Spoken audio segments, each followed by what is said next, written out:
queria falar com vocês por alguns instantes a respeito da palavra de Deus, amém? Eu quero hoje, estamos no mês de julho, eu quero relembrar a palavra, a proclamação do ano de 2024. Qual é a proclamação? 2024, acelere. Uma palavra, né? Simples, acelere. E aí, chega o questionamento, né? Metade do ano já passou. E aí, já acelerou pelo menos metade? Amém? O que você já construiu? E quando a gente fala acelerar, eu não estou falando de acelerar em coisas humanas, né? Apenas em conquistas. Entrei na faculdade, comprei o carro, comprei a casa. Acho que muita gente pensa automaticamente nisso, também não está errado em ter essas conquistas, mas eu estou falando de acelerar no propósito de Deus, né? Nos propósitos que Deus colocou no seu coração. Você já colocou um alvo, uma meta e foi em busca desse alvo? O apóstolo Paulo, ele diz, olha, eu não corro sem alvo. O apóstolo Paulo se inspirou ali nas Olimpíadas, no atletismo grego, né, que ele via aqueles homens disputando por uma coroa que era corruptível, né, por um prêmio. Esse ano, inclusive, tem Olimpíadas, né, as pessoas vão competir por medalhas. Então, aquele esporte que Paulo via, ele falou, olha, eu também corro. Só que quem corre não corre sem objetivo. A gente quer o prêmio. Eu quero o primeiro lugar, né? Esse camarada, esse irmão, apóstolo Paulo, ele se converteu e foi radical. Ele era o melhor no judaísmo, poderia dizer assim, pelo que eu leio, pelo que eu interpreto. E quando ele se converte, ele não quer ser um crente medíocre. Ele não quer estar na média. Ele acelerou. Assim que ele se converte, se você ler lá no livro de Atos, ele já está pregando. Ele converteu, já quer pregar. E as pessoas falavam, mas esse não é o que perseguia a igreja, agora ele... Será que ele está fazendo isso porque, né? Acho que ele não converteu, não. Ele está entrando no nosso meio, disfarçado para prender a gente. Imagina o que pode ter passado na cabeça das pessoas, né? Uma coisa tão rápida. É claro que existem processos, né? Depois Paulo se retirou por um tempo, foi influenciado, foi discipulado, e depois se manifestou o apóstolo que a gente conhece, que escreveu mais da metade do Novo Testamento da Bíblia. Então ele era um homem acelerado, ele não queria estar na média. Assim que a gente se converte, a gente quer muito, a gente corre velozmente, mas aí pode ser que na vida a gente tenha parado por causa de dores, por causa de lutas, por causa de aflições, de perdas. E aquele amor a Deus lá do começo possa ter ficado adormecido. E eu quero fazer você pensar, estamos em julho, metade do ano passou. Eu estou correndo aceleradamente para o alvo, para o propósito de Deus na minha vida, né? Eu estou caminhando para o alvo. De vez em quando a gente precisa parar e verificar o quanto a gente está caminhando para esse alvo. Nesse mês de julho, a palavra proposta para nós é sobre reivindicar a nossa herança. Amém? Sobre buscar cavar poços no deserto. Então, eu quero falar, começando com uma comparação sobre o que acontece com aquilo que a gente não reivindica, aquilo que a gente deixa para lá, aquilo que a gente não luta, que Deus conquistou para nós. Pegando um exemplo que quem já viajou de avião sabe, ou de ônibus também, né? De ônibus também, já viajei. Quando eu deixo minha bagagem lá, eu recebo um ticket. Aquele ticket é a garantia que aquela companhia está me dando e que a minha bagagem vai chegar no destino. Né? É um seguro, aquilo ali está coberto, está protegido. Se houver alguma avaria na sua mala, eu fui pesquisar hoje tudo que pode acontecer, né? Se houver alguma avaria na sua bagagem, porque às vezes eles jogam de qualquer jeito, eles respondem, tá? Se eles perderem as suas malas, eles respondem. Aquilo ali foi adquirido por você. É um bem seu. Foi conquistado por você. Então você teve um cuidado. E aquela empresa, quando você vai viajar, tem que ter um cuidado com aquilo que é a sua herança, que é o seu bem, que é o seu legado, que vai ser transportado. Até estava lendo, quando uma pessoa perde o voo e a bagagem foi despachada, como é que faz? Né? A empresa tem um prazo legal para te devolver a sua bagagem. Né?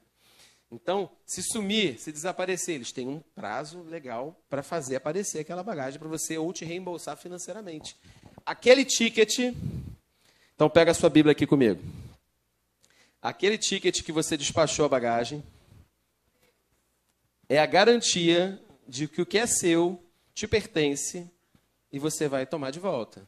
Amém? Então, por que eu mandei você segurar a Bíblia? Porque existem promessas. Existe uma palavra de Deus pessoal, existe a palavra geral e existem palavras que Deus confiou a você na palavra dele. E essa palavra é a garantia da sua herança. Amém? Só que não é automático. Às vezes a gente pensa que é automático. Né? Quando a gente sai do avião, as bagagens estão lá passando na esteira. E a gente tem que fazer o quê, gente?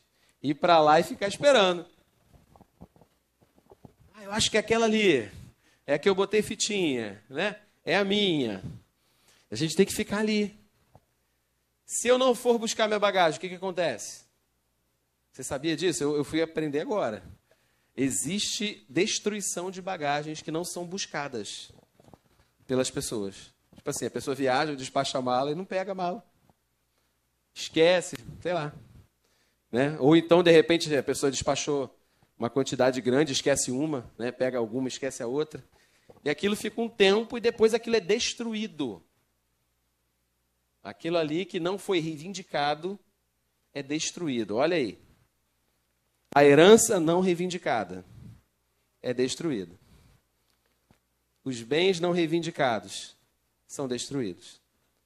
Então não é automático. Por que eu estou falando, abrindo essa palavra com sobre herança, sobre se apropriar, né, das fontes que Deus liberou para nós?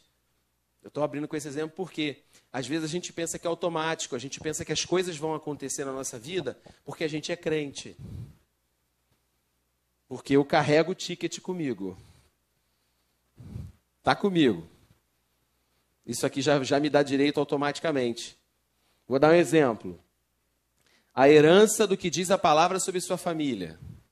A herança familiar. Salmo 128 diz: como é feliz o homem que teme ao Senhor. Os seus filhos serão como brotos de oliveira ao redor da mesa. Sua esposa será como uma videira frutífera. Assim será o homem que teme ao Senhor. Salmo 128. Né? Herança de Deus para sua família. Minha esposa, meus filhos ao redor da mesa. Mas isso não é automático. Só porque eu frequento a igreja. Eu posso frequentar a igreja, se eu não discipular meus filhos, não reivindicar a minha bagagem, existe uma herança espiritual para mim e para meus filhos. Mas eu preciso reivindicar, porque o pecado bate a porta. A gente sempre brinca, né, que os filhos, a raiz pecaminosa está neles. Ninguém ensina a pecar, né? Ninguém ensina a pecar, mas as crianças aprendem. Você já viu aqui meus gêmeos, né? Filho de pastor, então, gente. Tem que orar muito. O Pedro é calmo, meus filhos, né? O Lucas, quem já teve a oportunidade de conhecer, é aquele que gosta de dar tapa, de morder. 1 ano e 9 meses. E às vezes ele dá um grito, a gente pensa, meu Deus, se machucou. O que aconteceu? Não, a gente só disse não para ele. A gente só não fez o que ele quer. E aí se joga. É a raiz ali do pecado. Então, eu vou reivindicar, estou reivindicando a herança do que diz a palavra. Meu filho, você é manso, você vai herdar a terra. Né? Caráter de Cristo, mente de Cristo. Mas não é automático só porque eu frequento a igreja. Meus filhos vão ser tudo uma bênção. E, né? Você entendeu? Não vai ser uma bênção só porque eu frequento a igreja. Na igreja eu aprendo a reivindicar a minha bagagem. Amém? Não é automático. Herança da palavra de Deus para suas emoções. A gente vive num mundo que nos coloca em ansiedade frequente. Falar nisso, ontem eu assisti Divertidamente 2. Né? Então, a ansiedade quer governar, quer pilotar você. Já, foi só um spoiler. É tá no trailer. Então, assim, as emoções, né? A herança emocional. O que a palavra me garante a respeito das minhas emoções? Crente tem maior vergonha de falar que tem depressão. Crente tem muita vergonha de falar que está com ansiedade. Crente tem muita vergonha de falar que tomou um remedinho para dormir. Crente tem vergonha. Porque, afinal de contas, a Bíblia fala, não andeis ansiosos. E se a gente fica assim, a gente está pecando. Ansiedade, medo, estresse extremo. Eu vivi isso. Estresse extremo. E assim, homem é pior ainda. E homem crente, então junta as duas coisas. Porque o homem sempre acha, né? Nós aqui, homem masculino, a gente acha que se resolve sozinho. Não, eu vou me organizar, eu vou me estabilizar, vai dar tudo certo. Eu comigo mesmo, eu me trato, eu me resolvo. E às vezes a gente não procura ajuda, né? Crente tem vergonha de falar as suas dificuldades. A gente quer falar sempre que está com fé. Não, eu creio, mas na verdade está com medo, muitas vezes. Não é automático, o que eu estou querendo dizer é, as promessas da palavra, elas existem, elas são realidade para você, para seus filhos, para sua família. Existe uma herança emocional de bênção, de alegria, de paz para sua alma, para sua mente. Eu sei que eu estou atingindo o coração de alguém aqui, amém? É para alguém aqui isso. Existe uma herança, sim. Existe uma bagagem, um legado espiritual que Cristo conquistou, porque esse Jesus foi crucificado, experimentou solidão, experimentou abandono, experimentou rejeição, ansiedade, medo de morrer. E ele conseguiu organizar tudo isso dentro dele e cumprir a missão. Então, assim, existe herança que Cristo conquistou para nós. Herança emocional de paz, herança familiar. Amém? Só que isso não vai acontecer, eu posso estar com o meu ticket aqui aberto e não reivindicar. E não trazer a existência. Salmo 84, vamos declarar o que diz a palavra? Salmo 84, versículo 5 e versículo 6. Quem está entendendo diz amém. Quem não está entendendo também diz. Mas aí, está entendendo? Amém? Vai tomando posse. Às vezes a gente está ouvindo uma palavra e no final a gente vai fazer um apelo e vai botar a mão na sua cabeça e vai orar, as coisas vão acontecer. Mas às vezes a gente está ouvindo uma palavra e está esperando o que vai acontecer no final, quando chamar lá na frente. E não entende que a própria liberação da palavra que sai daqui já está fazendo. Já está acontecendo. Então, quando eu falo assim, diga amém, diga glória a Deus, é porque tem algo que você já está recebendo aqui. Não precisa esperar vir na frente. Quando vier na frente, a gente sela aqui, confirma, mas vai recebendo. Amém? A própria leitura do texto. Salmo 84, versículo 5. Bem-aventurado o homem cuja força está em ti. Aquele que tem no coração os caminhos aplainados. Você está comigo? Versículo 5? É um pouquinho diferente em algumas versões, né? Eu gosto dessa, que tem uma que fala os que são peregrinos de coração, né? A King James e a NVI falam isso. No versículo 5, felizes os que encontram em ti a sua força e aqueles que são peregrinos de coração. Mas eu gosto da versão que fala, aquele que tem no coração os caminhos aplainados. É plano, não tem essas reviravoltas, altos e baixos, montanha, vale, não, é um coração, porque a força está em ti. Amém? E o versículo 6, ele diz assim, ao atravessar o vale de lágrimas, transforma num lugar de fontes. Amém? Com a chuva do outono, ou com a primeira chuva, em outras versões, o cobre de bênçãos. Então você pode estar atravessando o vale de lágrimas, mas você pode transformar esse deserto, algumas versões falam o deserto de Baca, é um deserto árido, ou um vale de lágrimas, né? Você pode estar atravessando um deserto. A gente vai falar um pouquinho mais sobre deserto ao longo do mês de julho, tá? Cavar poços no deserto, cavar fontes no deserto. E a gente vai entrar mais nesse assunto. Mas o que eu quero dizer é que ainda que você esteja passando por um momento que seja emocionalmente confuso para você, familiarmente confuso para você, você pode passar por esse lugar, mas a sua força está em Deus. E ao passar, você faz desse lugar um lugar de fontes. Alguma coisa é liberada sobre você quando você passa por lugares assim. Uma autoridade diferente vem sobre você, para você ministrar sobre outros. Enquanto adorávamos, eu senti que havia pessoas aqui que há muito tempo não ouviam a voz de Deus. Não tinham direção do Espírito Santo para a vida. Tanta distração, tanto problema, que não tinha direção. E essa noite, essa fonte vai ser aberta para você. Você vai falar, eu estou ouvindo a voz de Deus para mim. Minha maior alegria é saber que algo pode ser liberado essa noite. Que você volte a ser guiado pelo Espírito Santo. Enquanto adorávamos também, eu vi como que águas caindo aqui do alto.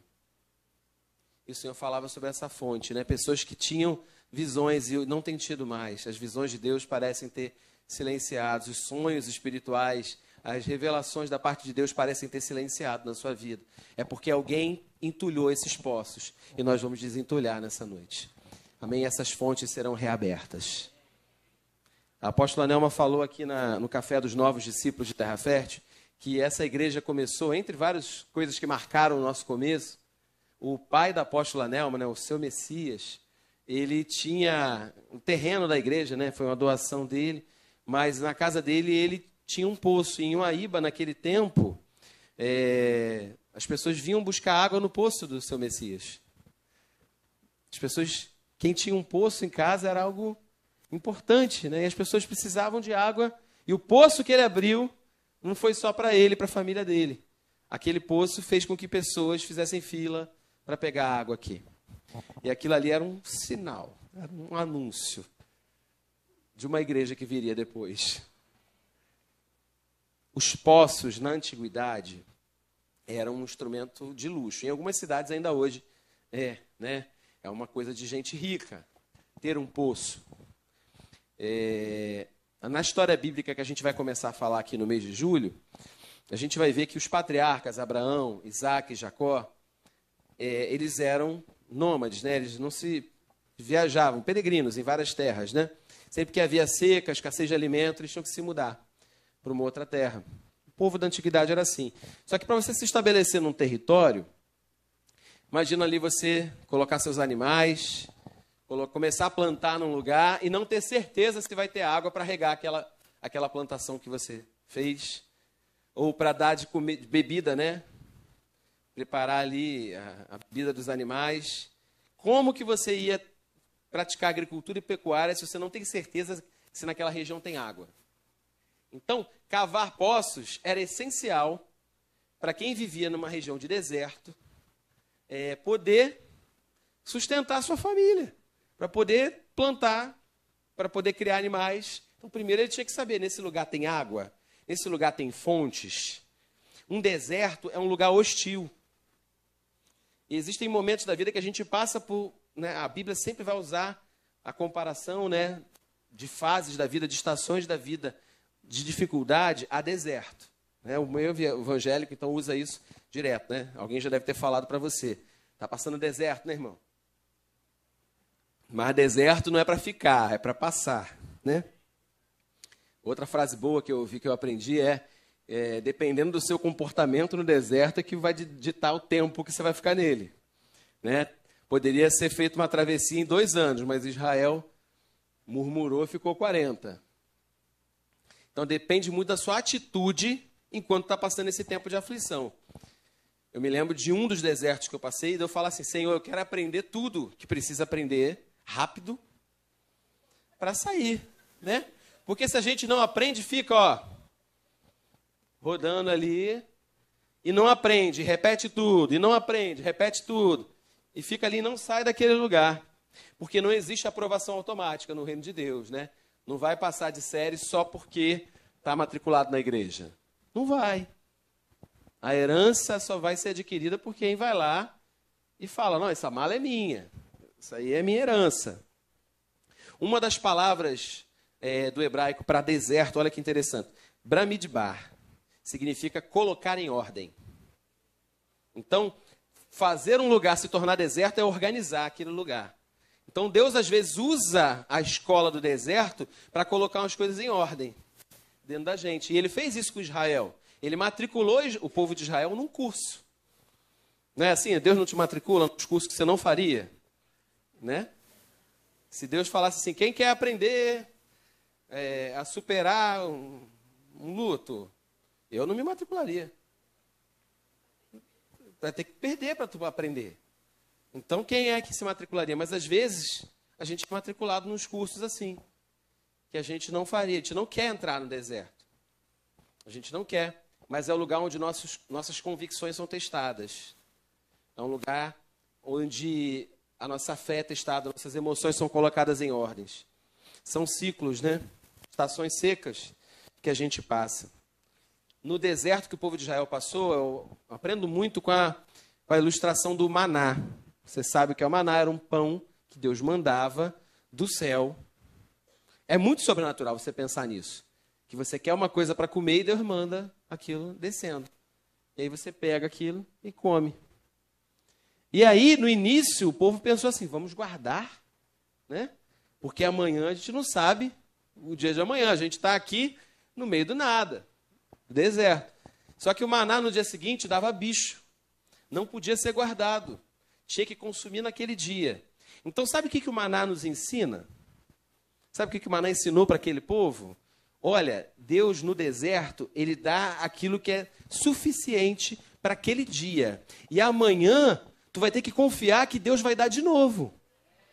Então, é milagre todo dia. No tempo do deserto, é milagre todo dia. Eu já vivi isso nas minhas finanças. Deserto financeiro. Onde eu tinha, era sempre assim, 10, 11 da noite, chegava o dinheiro para o dia seguinte. E era só para o dia seguinte. Não tinha para o mês. Não tinha. E ficava assim, e agora? Amanhã eu vou ter que confiar em... E acontecia, gente. E nunca faltou. 39 anos eu tenho. E Deus me alimentou todo dia. Deus te alimentou todo dia. Nunca faltou. Então, o deserto treina você nisso. Ó, tu confiou em Deus hoje. Você vai ter que confiar em Deus amanhã. E vai ter que confiar depois. E foram 40 anos. Onde eles tinham que confiar todo dia. Mas o deserto não é o melhor de Deus. O maná não é o melhor de Deus. Viver de maná, quem faz Antioquia sabe, não é o melhor de Deus. Quando eles chegaram na terra, eles plantaram na terra prometida. Plantaram e colheram. E naquele dia o maná parou de cair. Porque o melhor de Deus é plantar e colher na terra que Ele te prometeu. Amém? Mas até chegar nesse lugar, o povo foi sustentado com o maná. Então, existe um tempo, um ciclo, uma estação, que às vezes a gente atravessa. Uma estação hostil, um tempo difícil. Quer ver uma fonte espiritual que às vezes a gente não acessa? Hebreus capítulo 10, versículo 20. Vou pedir para uma pessoa abrir em Hebreus 10, 20. Outra pessoa para abrir em Mateus 6, 6. Hebreus 10, 20. E outra pessoa em Mateus 6, 6. No tempo do deserto, você pode fazer desse lugar um lugar de fontes. Cavar seus poços. Hebreus 10, 20. Quem achou, lê para mim.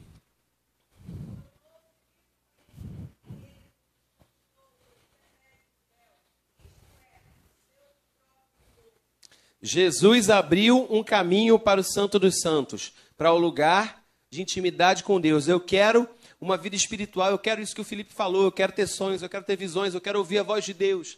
Jesus já abriu o caminho.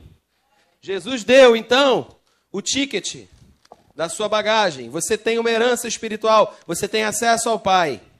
Mas é automático? Todo mundo tem essa intimidade? Mateus 6,6. Quem achou, lê para mim. Ninguém achou? Aleluia. É isso mesmo.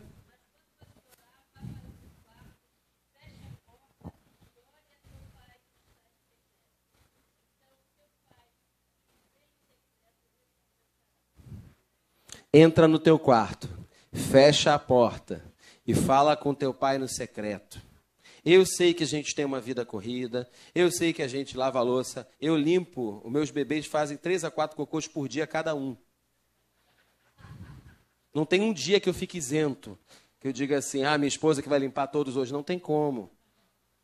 Não dá nem para a gente revezar. E é certeza, é igual o maná, é certeza que eu vou chegar de noite e vai ter de novo. Quando eu olhar a fralda, tá lá.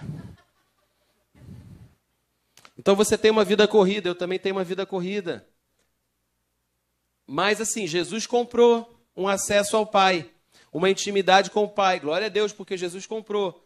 Mas como que eu vou herdar isso? Entra no teu quarto, fechada a porta, fala com teu Pai no secreto. A gente pode falar com Deus fazendo nossas atividades diárias, mas tem um lugar no secreto. É necessário entrar no quarto e fechar a porta. Irmãos, às vezes eu abro minha Bíblia e começa um monte de coisa lá em casa.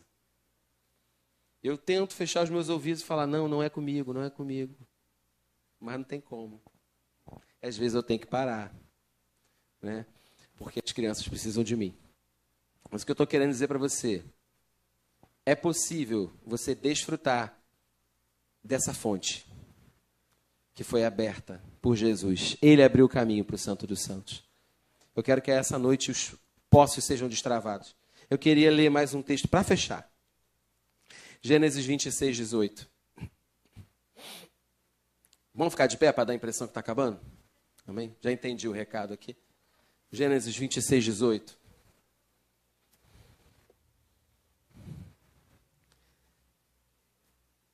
Vou abrir também e vou ler na minha. Existia um patriarca que era rico, que tinha ali suas criações de animais, agricultura para desenvolver. Patriarca Isaac. Gênesis 26, 18. As próximas terças você vai ouvir mais um pouquinho dessa luta dele em ser um cavador de poços, em viver numa região de deserto e ter que abrir fontes. Não se comporta como vítima, não. Eu sou o único no meu trabalho, sou o único na minha família. Não sabe o quanto esses homens do passado lutaram, tiveram que depender de Deus, para Deus apontar onde cavar um poço, onde ficar com sua família, onde... 26, 18.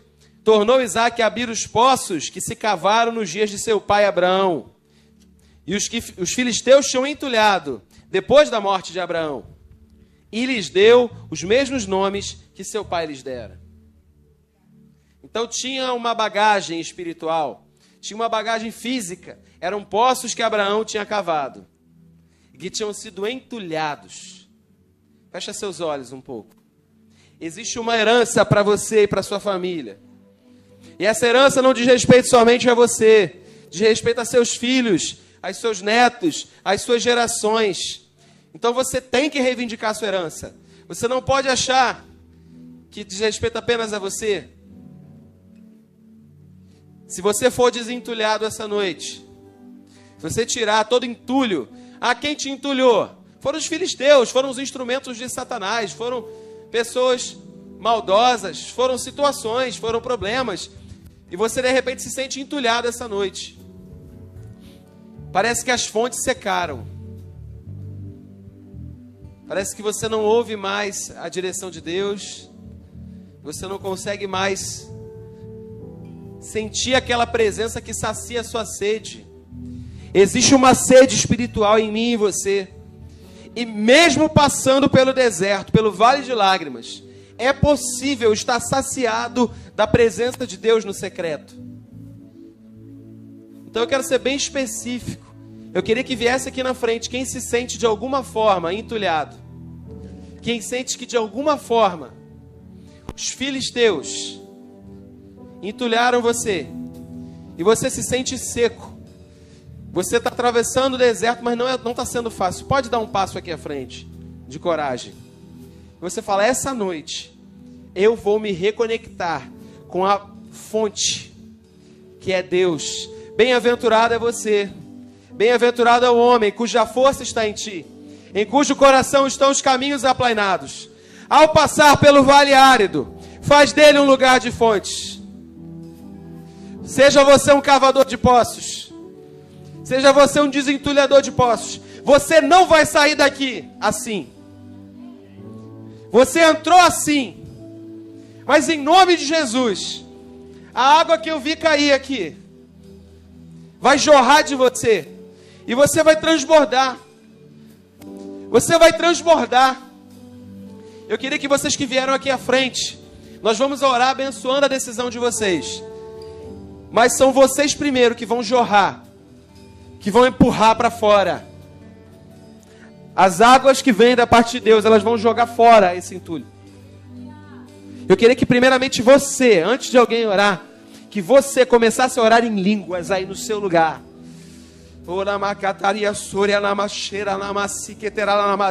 Senhor, eu entendo que o Senhor está colocando em ordem a minha vida. O Senhor está colocando em ordem a vida do meu irmão, nesse tempo de deserto. Mas agora é a hora de tirar a tampa do poço. Tirar aquilo que no passado alimentou muita gente. O seu chamado, o seu ministério alimentou muita gente. Muita gente bebeu água desse poço.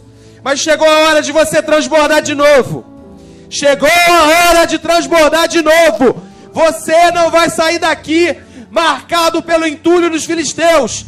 Você vai sair daqui transbordando. Transbordando. E eu queria chamar você que ficou no seu lugar. Eu entendo que você é um desentulhador de poços. Amém, igreja? Se você ficou aí é porque você transborda. Então eu queria que você, com fé e autoridade, tocasse nas pessoas aqui na frente. Você vai tocar nelas. Você vai desentulhar. Você vai falar em nome de Jesus. Tudo que te travou, sai agora. Se Deus te direcionar a ouvir essa pessoa, você vai ouvi-la. Você vai liberar dons. Oh, vai. Deixa jorrar as águas de Deus. Seja um instrumento para a vida. Tem mulheres aqui ainda sozinhas. Seja um desentulhador de poços. Amém? Seja um desentulhador de poços. Eu preciso de uma irmã aqui. Uma irmã. Ministra com ousadia, com autoridade. Você que ficou no seu lugar, começa a jorrar. Você vai me ajudar a construir esse ambiente. Um ambiente de transbordar. Que sejam liberadas visões. Que sejam liberados sonhos. Que sejam liberados projetos. Que você no seu lugar transborde. Você não vai ser seco, porque o deserto é seco. Do lado de fora é seco, mas você não é seco. Você não é seco.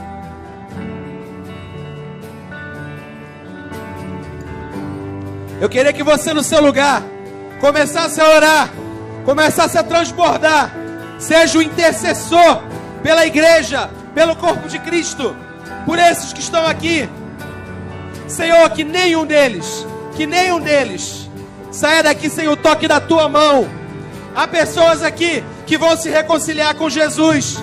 Há pessoas aqui que vão se reconciliar com o seu chamado, com o seu ministério. Há pessoas aqui que vão decidir: olha, a primeira parte desse ano eu não corri, eu não acelerei, eu fiquei parado, eu fiquei estacionado. Mas essa palavra desse ano me coloca no alvo, me coloca no prumo, e eu vou avançar, eu vou prosseguir. Eu serei um cavador de poços. Eu vou alimentar a muitos. Podem liberar.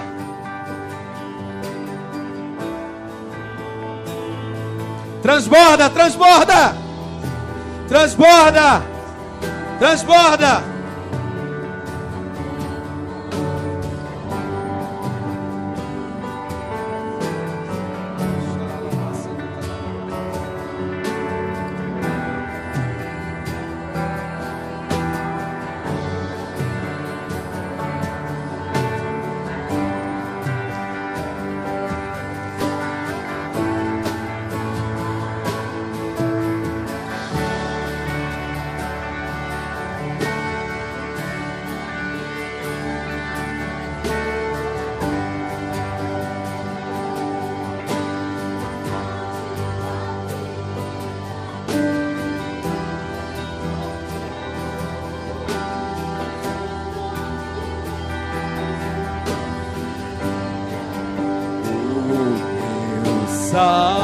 Salvador, tu és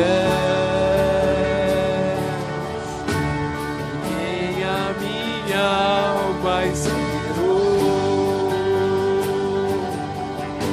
a fonte da vida me encontrou. És o dom de Deus, o Messias, o meu Salvador. Dá-me de beber, pois tenho sede.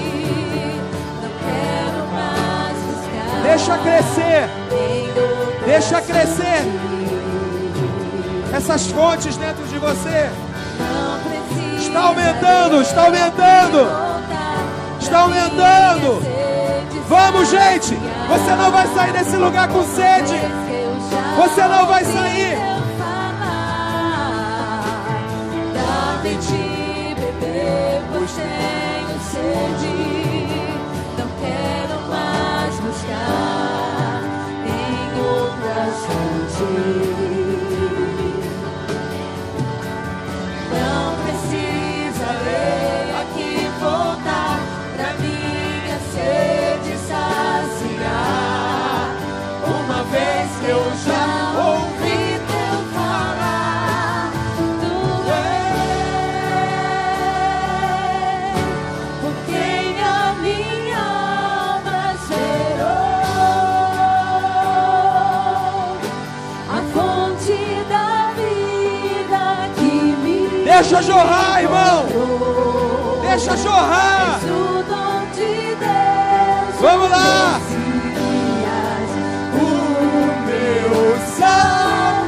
Salvador, tu és. Ora macatara basore na machara mas. Ora macatara na basore na machera na mas. A fonte da vida que me encontrou. És o dom de Deus, o Messias, o meu Salvador. Quero beber do teu rio, Senhor. Sacia minha sede, lava o meu interior. Eu quero fluir em tuas águas.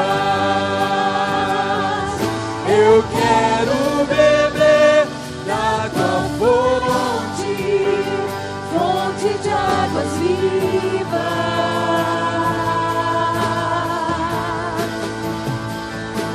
Beba, beba. Quero beber do Do teu teu rio, Senhor. Sacia minha sede, lava o meu interior.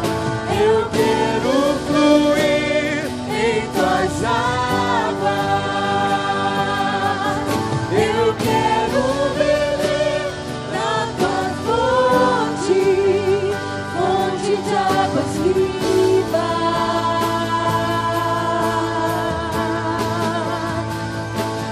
Tu és por quem a minha alma esperou, a fonte da vida que me encontrou. És o dom de Deus, o Messias, o meu Salvador. Tu és por quem a minha alma esperou, a fonte da vida que me encontrou. És o dom de Deus, o Messias, o meu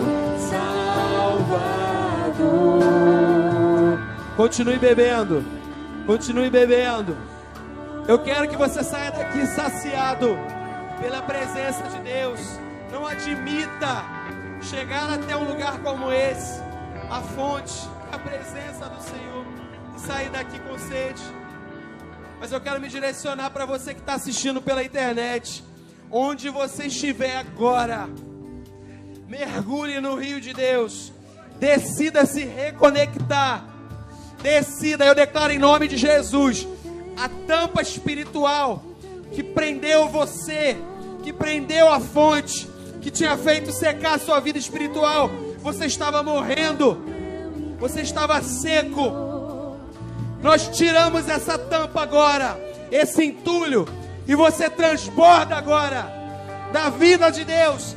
Você sente que Deus faz algo agora novo na sua vida. Você vai jorrar.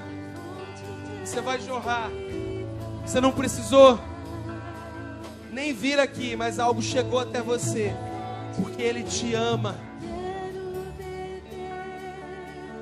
Do teu rio, Senhor, sacia minha sede, lava o meu interior. Eu quero fluir em tuas águas. Eu quero beber da tua fonte, fonte de águas vivas. Tu és a fonte,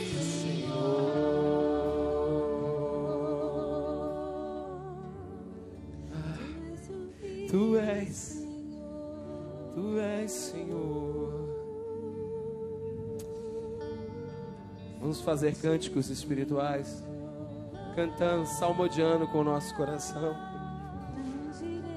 Cante no Espírito, cante a Ele uma letra que não foi aprendida.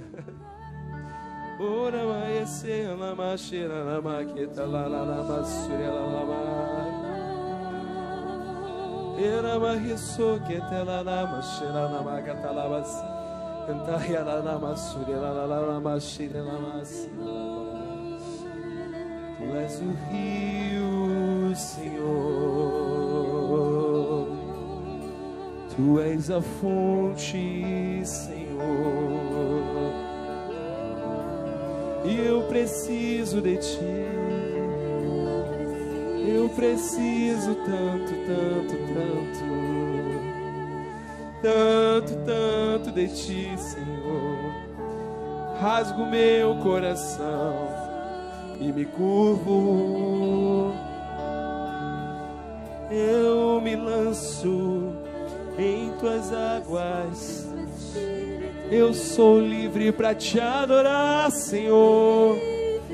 Há uma atmosfera de liberdade. Se joga, meu irmão. Se joga.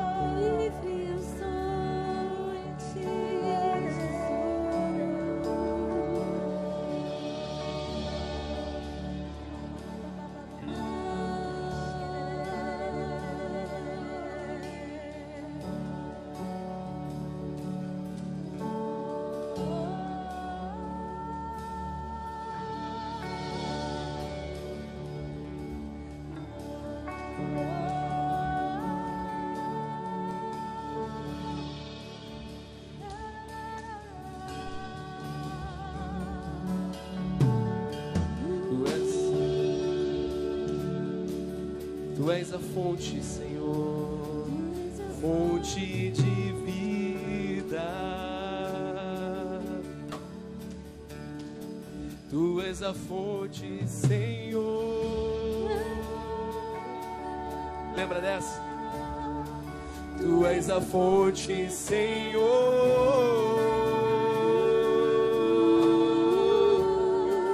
Tu és a fonte, Senhor.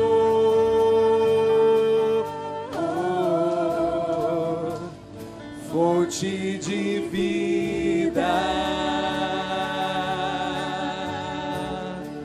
Tu és a fonte, Senhor.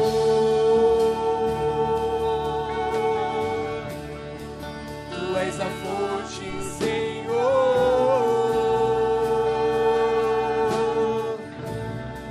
Tu és a fonte, Senhor. Cante isso a Ele. Tu és minha fonte, Senhor. Fonte de vida. Tu és fonte, Senhor. Vai jorrar do seu interior. Vai jorrar do seu interior. Livros, músicas, pregações. Eu declaro nessa noite uma liberação de talentos, uma liberação das artes, uma liberação de criatividade. Vai jorrar o evangelismo, o discipulado, a proclamação do evangelho. Pessoas serão alcançadas, pessoas serão batizadas, porque você é uma fonte. Você é uma fonte que jorra, porque você bebeu do Senhor. Fonte de vida. Fonte de vida é o Senhor. Vamos lá. Tu és a fonte, Senhor.